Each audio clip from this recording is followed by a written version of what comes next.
So first up, it's Hauke. Van Asch comes to the penalty spot to meet him. Hauke takes the shot on and fires it wide.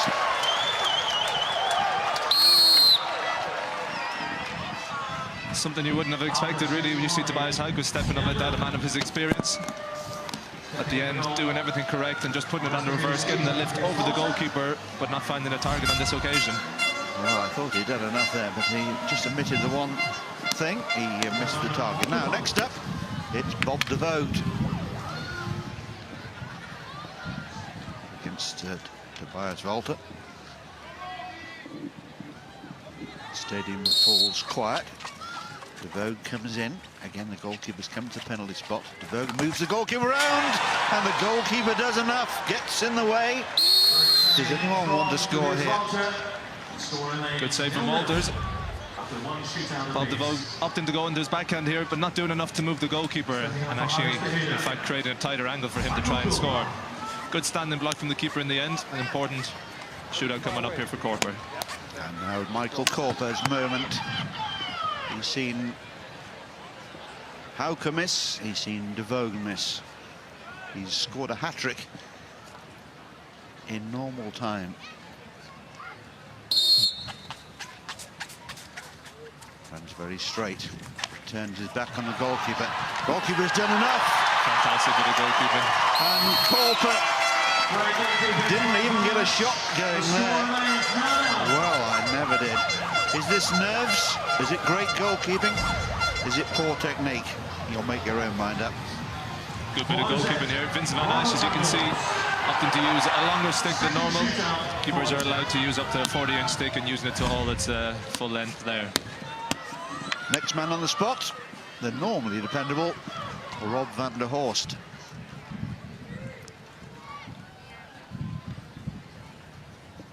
Can he break the deadlock? Here he goes. Engages the goalkeeper, turns, and fires it home. Here's advantage José. Walters had done everything correctly there. Robert van der Horst came in at speed, opted to turn his back, and eventually the cool, calm finish to the goalkeeper's stick side low and hard underneath him. You can see what it means to him there with the fist pump. And now again, equally another important, they're all important of course, but the next one here for Goodfield. Goodfield, Harvestehuder need this one.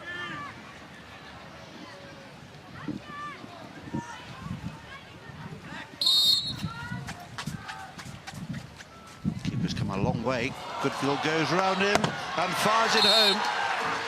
Not put off there by a different tactic there from Van Asch.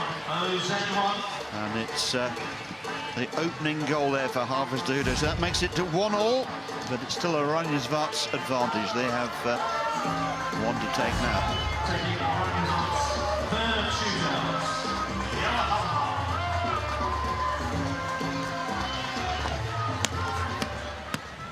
Let's see, Jelle Hallenhuis come forward for this one. This for 2-1.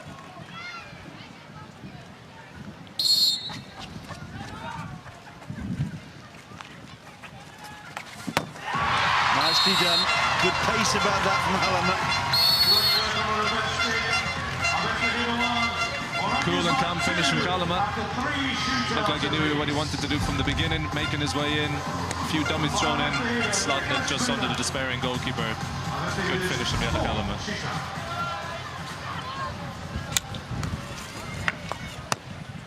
South African Nick Spooner next. What will Van Asch do this time? Will he stay close to goal or will he come charging towards the on-rushing striker? Sets himself on the penalty spot. Spooner turns him first one way, then the other, and then scores very nice. There's a moment of relief, really punching the air. Hauke comes forward to thank his colleague, and high fives all round as well. Great skills shown by the South African international, twisting and turning. At this level, you really have to have the ability to be able to fool the goalkeeper not just once, but twice, and maybe sometimes 3 times. Now from a South African international to a Pakistani one. Rizwan.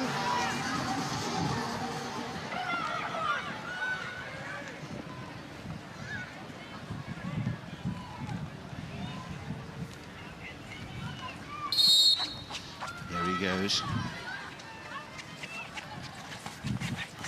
Oh, he slipped it. It's still there. Oh, it's off the bar. And it's out of time. It's out of time. It doesn't count. No goal. 8 seconds have passed. Well, I never did. More drama. It's just so unfortunate. He's just lost the ball there, and I thought the goalkeeper was going to get a nick, did everything right, and unfortunately found the crossbar. Well, I never did. 2-2. Both sides have taken 4. There's potentially the last for each team, unless we go into a sudden death barrage. So we might well.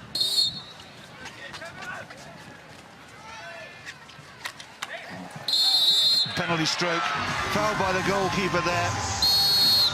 And Paco Vasquez then no doubt pointing straight to the spot. You heard the big stick connection there. Happy with that, Davey? Yeah, big stick challenge there. Right idea, poking the stick between the legs to try and surprise the attacker, but unfortunately making contact with the attacker's stick and opting out for a stick change to face the penalty stroke from Michael Corper. So Michael Corper, who scored a penalty stroke in normal time, will take it now again against Vincent Van Asch, who now has a shorter stick at his disposal.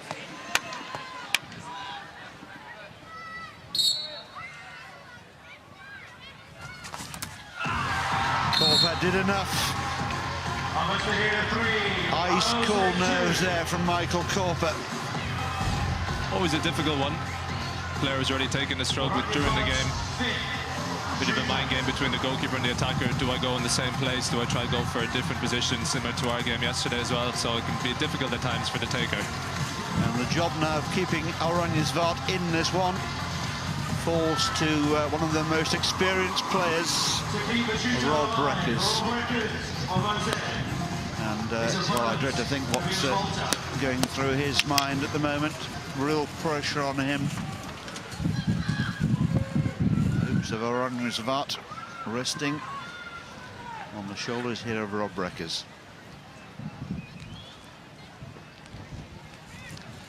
Tobias Walter waits like a sprinter on the line.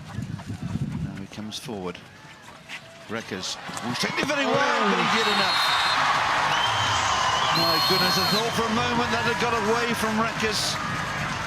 But he just about recovered the situation, was able to squeeze it in. And there's a very relieved hockey player there, getting it underneath Walter in the end. Couldn't quite recover the ground he needed. I think that we're through the full series now. 5 each is going to go to that sudden death, as you discussed. Yes, sudden death now. And the first up for Harvestehuder seems to be Tobias Hauke again, despite the fact he missed, or as he's walking back now towards the halfway line. I think does the order change? I think the order changes, doesn't it? So it'll be Oranje Zwart, in fact, to take the first one this time. And Bob de Vogt is the player with that unenviable task.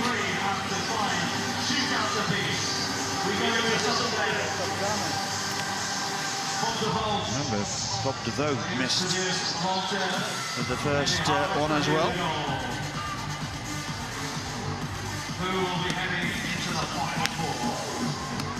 Well, it's a tense game,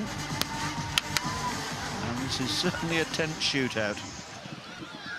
This is meant to be the hors d'oeuvre before the Amsterdam polo game later on today. It's turning to be a fabulous main course at the moment.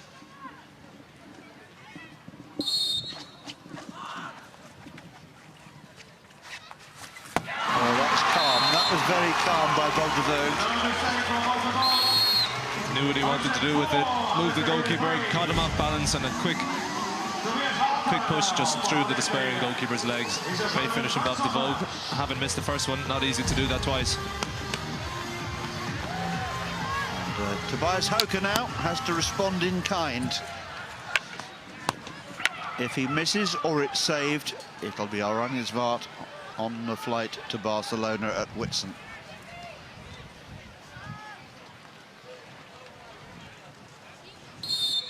There's the signal. Hauke, such an accomplished player.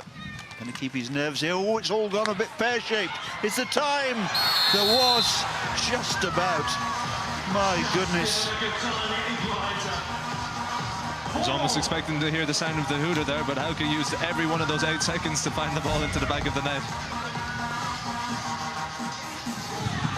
At that point, I thought the goalkeeper had done his job. Now, Rob van der Horst.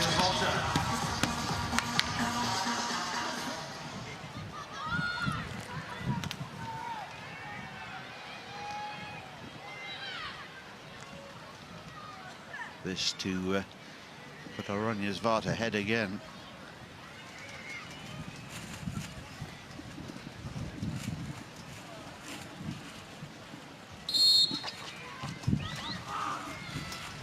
Goalkeeper waving his arms out, trying to put the player off, and it's a penalty stroke. The goalkeeper is saying no foul here, and this can go to a video referral. Colin, is there? Yes, go ahead, Paco. So I blow the corner because the keeper pushed the player. The keeper is saying that the player was running against him. Could you please check it for me? Okay, we'll have a look. Goalkeeper's view on that one, Davey. It's going to be interesting. The goalkeeper saying that Van der Horst was making his forward momentum and movement towards him, and that the keeper, in fact, didn't make too much of a push in action, as the referee has said. So it's going to be interesting to see what Colin upstairs has to see for this one. For me, you could almost argue there's a bit of stick obstruction as well from Van der Horst as he makes his way in towards the goalkeeper here. It's often forgotten that a goalkeeper can be obstructed himself. The forwards often get away with blue murder. We're both fully paid members of the Well, Paco, goalkeepers union. I see no reason to change your decision. So no reason to change the decision, and it will be a penalty stroke. I had a bad experience back once. It's going to be Van der Verde who comes out of the group to take this one.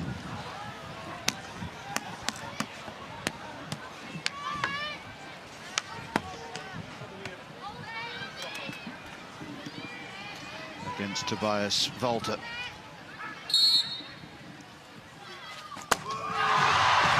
Goalkeeper exits one way, ball the other. Very calmly done by Mink van der Velde. You can see him warming up here at the side because he's outside the 5 that actually take the shootout, and he has an option to come in to take a penalty stroke when awarded. So very calmly done from Mink van der Velde. Also means now, interestingly enough, that Harvestehuder have lost their referral in the shootout series.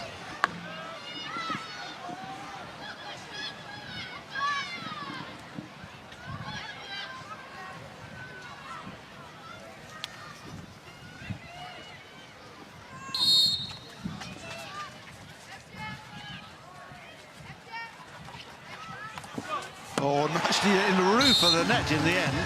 Well, that's calm. David Goodfield, mightily relieved. And on we go again. Making his way in, performing the same action almost as he did in his first successful shootout. It was in fact Vincent van Aert got a stick to it that almost put it over the crossbar, but the ball found its way into the top of the net. Good calm finish again. Up next, Jelle Galema.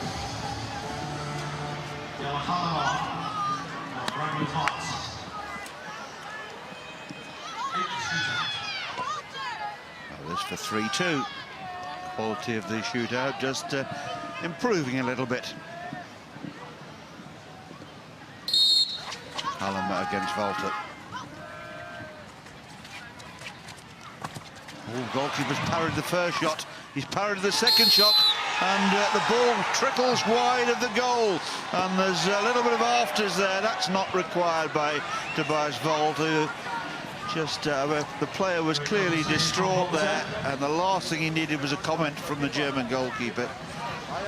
Well, that's the first example of poor sportsmanship we've seen in 4 days here. So And Walter's better than that. He's bigger than so that. respect for the players, all right? Paco Basford, who an excellent tournament by any standards, first to get across there and speak to the goalkeeper. And Tobias Hauke there going across and I think apologising on behalf of his goalkeeper there to the umpire. Naughty Voigt, silly Voigt, unnecessary. Korper to win it here for Harvestehuder. Van Asch to keep Oranje Zwart in it. You can hear a pin drop here.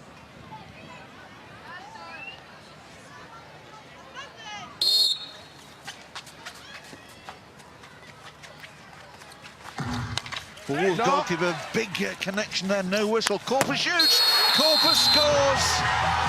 Harvestehuder are through to the final four.